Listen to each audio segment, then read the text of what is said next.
میرے لیے بڑی خوشی اور مسرت کا موقع ہے کہ میں ایک ایسی تقریب میں شریک ہو رہا ہوں جو ان لوگوں پر مشتمل ہے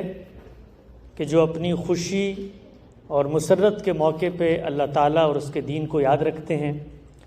اور وہ لوگ جو اللہ کے دین کو جانتے ہیں، پڑھتے پڑھاتے ہیں، ان سے کچھ نصیحت کے خیر کے کلمات سننا چاہتے ہیں۔ یہ اللہ تعالیٰ کا بڑا فضل ہے، کرم ہے، احسان ہے کہ ہم زندگی کے ہر معاملے کو گاڈ اورینٹڈ ہو کر دیکھتے ہیں۔ ہم اگر مسلمان ہیں تو ایسا ہو نہیں سکتا کہ زندگی کا کوئی بھی فیصلہ ہو اور اس میں ہم اللہ، اس کی شریعت اور اس کے دین کو سب سے پہلے مقدم نہ رکھیں۔ ہمیں یہ بات ذہن میں رکھنی چاہیے ہے کہ جس موقع پر ہم جمع ہیں، بظاہر تو یہ زندگی کا ایک ایونٹ ہے، دو لوگوں نے ساتھ زندگی گزارنے کا فیصلہ کیا ہے، لیکن اگر آپ غور سے دیکھیں تو اس کائنات میں جو خدا کی پوری اسکیم ہے وہ در حقیقت اس ایونٹ کے ذریعے دنیا میں آگے جاری ہوتی ہے۔ اللہ تعالیٰ اس دنیا میں انسانوں کو بھیجتے ہیں اور اس دنیا میں انسانوں کو بھیج کر آزمانا چاہتے ہیں،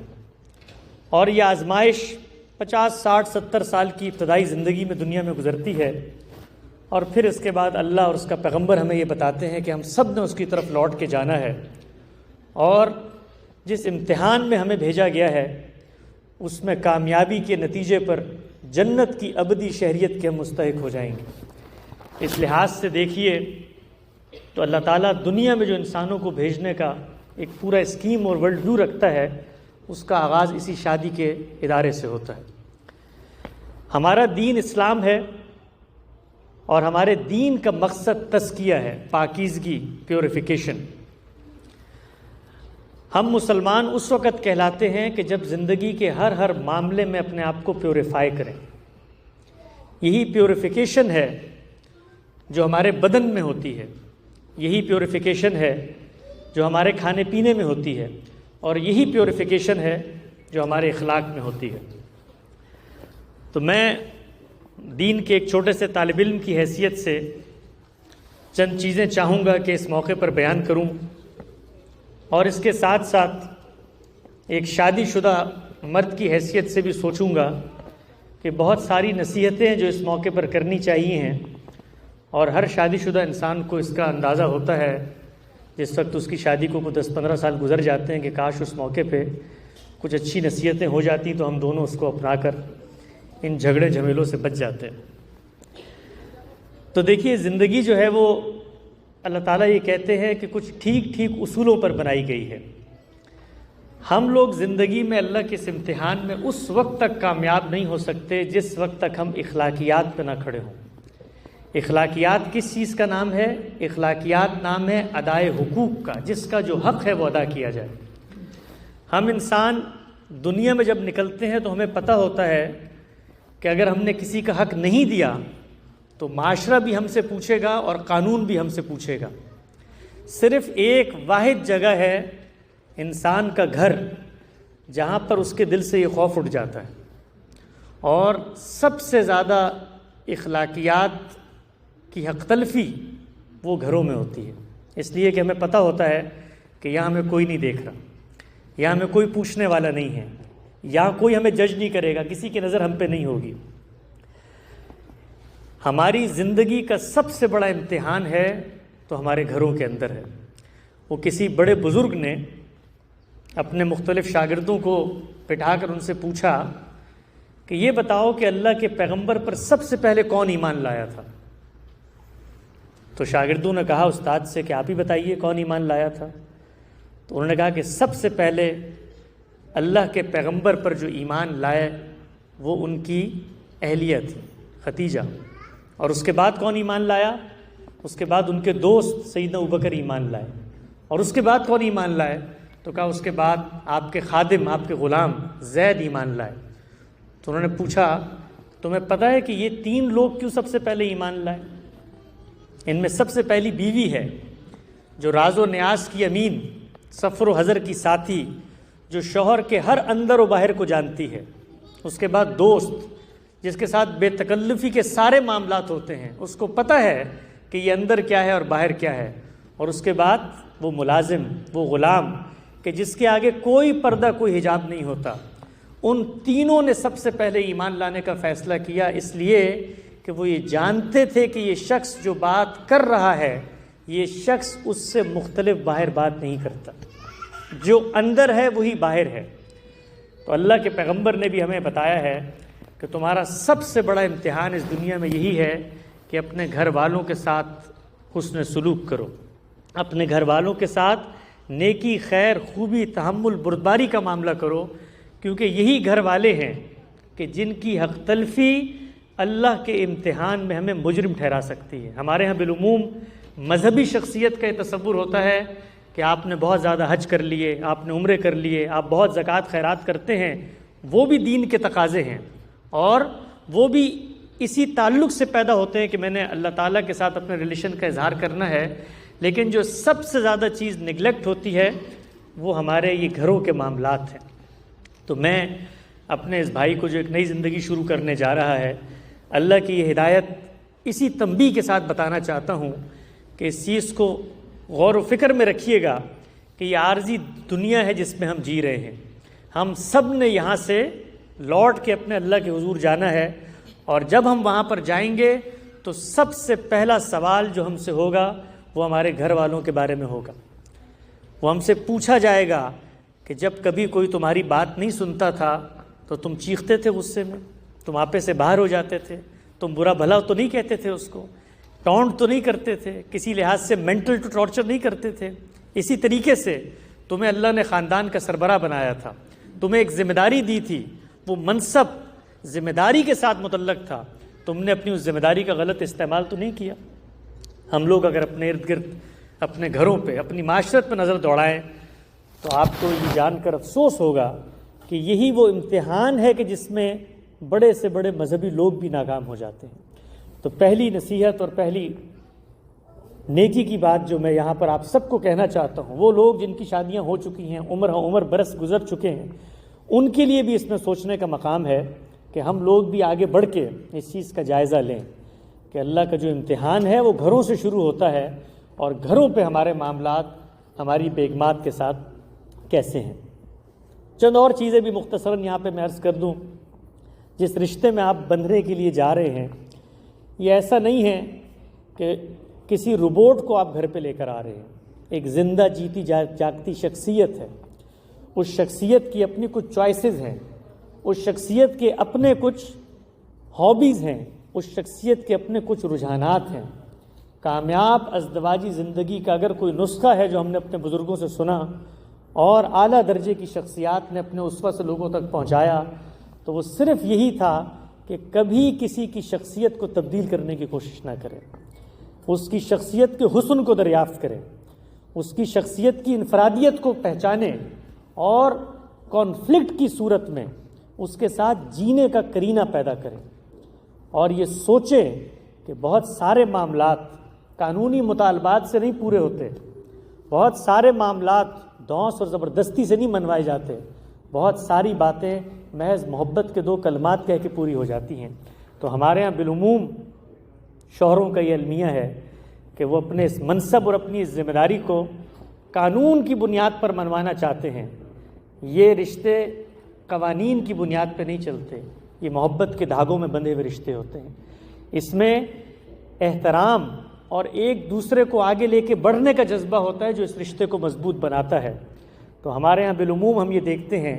کہ چھوٹی چھوٹی چیزوں پہ نزاعات ہو جاتے ہیں، جھگڑے ہو جاتے ہیں، لڑائیاں ہو جاتی ہیں، تلخی تک بات پہنچ جاتی ہے۔ اس بات کو یاد رکھیں کہ اللہ تعالیٰ نے آپ کو ایک ادارے کا سربراہ بنایا ہے،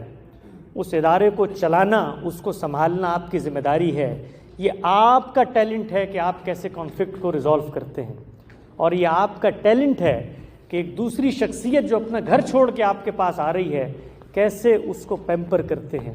اس کی نفسیاتی خواہشات کو پورا کرتے ہیں۔ زندگی صرف مال و دولت اور گھر اور گاڑی اور بینک بیلنس سے آگے نہیں بڑھتی، بلکہ زندگی اس خوبصورت زبان سے آگے بڑھتی ہے جو دونوں لوگوں کو ایک جھونپڑی میں رہنے کا بھی حوصلہ دے دیتے ہیں۔ تو میں یہاں یہ بھی کہوں گا کہ ہمارے ہاں بالعموم ہمارے معاشرے میں یہ ہوتا ہے کہ کہ شوہر اپنی اس منصبی برتری کے طور پر بہت ساری چیزیں منوانا چاہتے ہیں. یہ بات یاد رکھیں، اچھے رشتے اسی صورت میں آگے بڑھتے ہیں کہ آپ دوسرے کی شخصیت کو قبول کریں جیسا کہ وہ ہے، اور دونوں یہ سوچیں کہ ہم دنیا میں ایسی زندگی جئیں کہ آخرت میں ایک دوسرے کا ہاتھ پکڑ کے جنت میں داخل ہوں گے، اور اللہ تعالیٰ کے سامنے جب ہم کھڑے ہوں تو ہم اللہ کو بتائیں کہ ہم تیرے اس گریٹ اسکیم کا حصہ تھے، تیرے کہنے پہ ہم نے انسانوں کو تخلیق کیا، اولاد اور نسل ہم نے آگے بڑھائی، اور تیرے دین پر عمل پیرا رہ کر آج تیرے حضور میں آگے ہوں. اسی طریقے سے زندگی کو بامقصد بنائیں، کوئی لائف کا گول رکھیں، یہ آپ کو جینے کا حوصلہ فراہم کرے گا. دو لوگ جب رہتے ہیں ان میں کبھی کبھی عدم موافقت بھی ہو جاتی ہے، کبھی کبھی مزاج بھی چڑچڑا ہو جاتا ہے، لیکن اگر آپ کی زندگی میں کوئی گول ہوگا، کوئی اچیومنٹ ہوگی، تو پھر آپ کی جو ذہنی صلاحیتیں ہیں وہ اس کے اندر چینلائز ہوں گی. ہمارے یہاں بالعموم خواتین کے ساتھ یہ معاملہ کیا جاتا ہے کہ ان کو آگے بڑھنے نہیں دیا جاتا.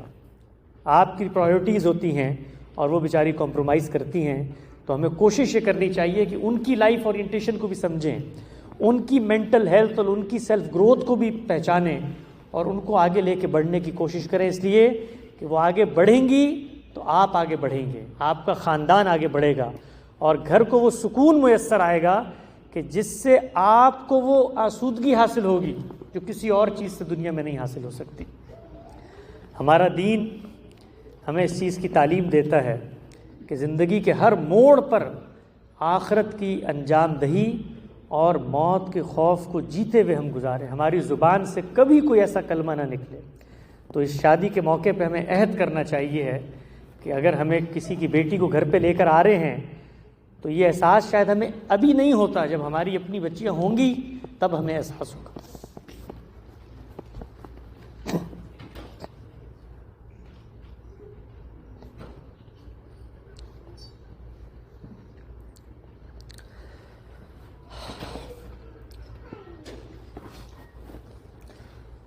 میرے یہاں بچوں کی پیدائش ہوئی، ٹوئنز ہیں، ایک بیٹی ایک بیٹا. 3 سال کی عمر ہے میری بیٹی کی، لیکن آج بھی جب میں سوچتا ہوں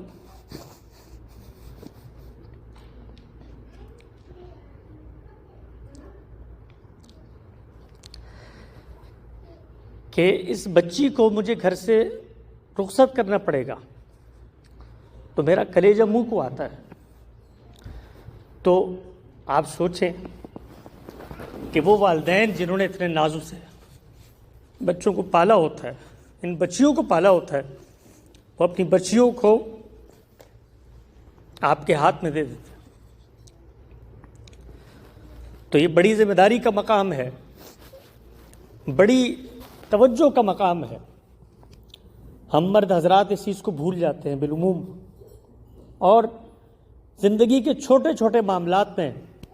اس نقطے کو فراموش کر دیتے ہیں. ہمیں سوچنا چاہیے کہ ایک بچی اپنے والدین کو، اپنے گھر در کو، اپنے معاشرے کو چھوڑ کے آپ کی آغوش میں آ رہی ہے تو اس کو اسی محبت کے ساتھ رکھیں اور اسی اپنائیت کے ساتھ اس کو آگے لے کر بڑھیں کہ جیسے اللہ نے گویا آپ کے ہاتھوں میں اس کا ہاتھ دے دیا، وہ آپ کی ذمہ داری ہے. اور زندگی کے نشیب و فراز میں ہمیشہ اس چیز کو یاد رکھیں کہ ایک شخص آپ کے لیے گھر چھوڑ کے آیا ہے، آپ وہیں پر ہیں،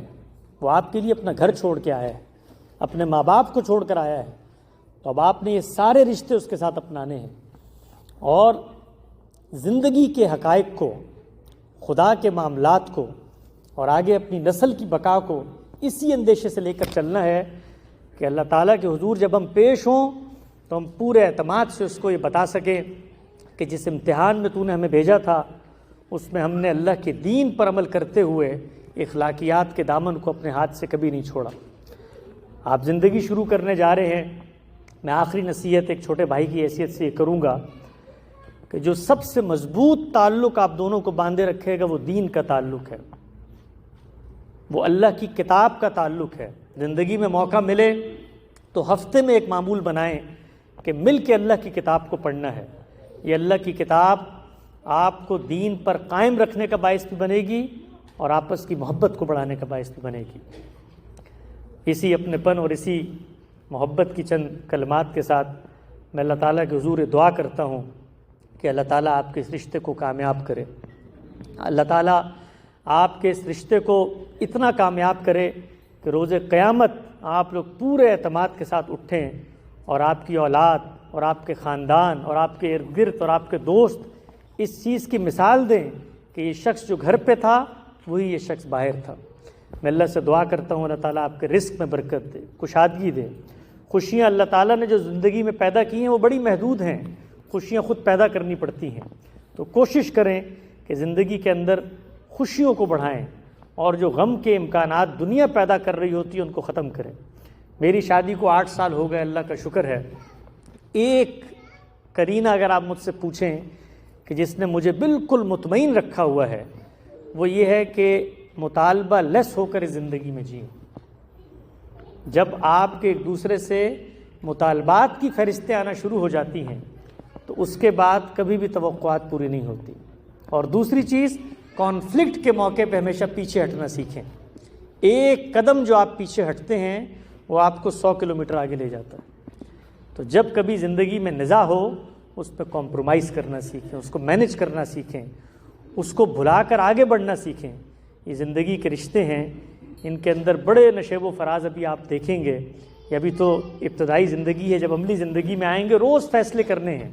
یہ ادارہ ہے جو اللہ نے بنایا ہے، اس ادارے کو ادارے کی طرح چلانا پڑتا ہے، تو اس کے اندر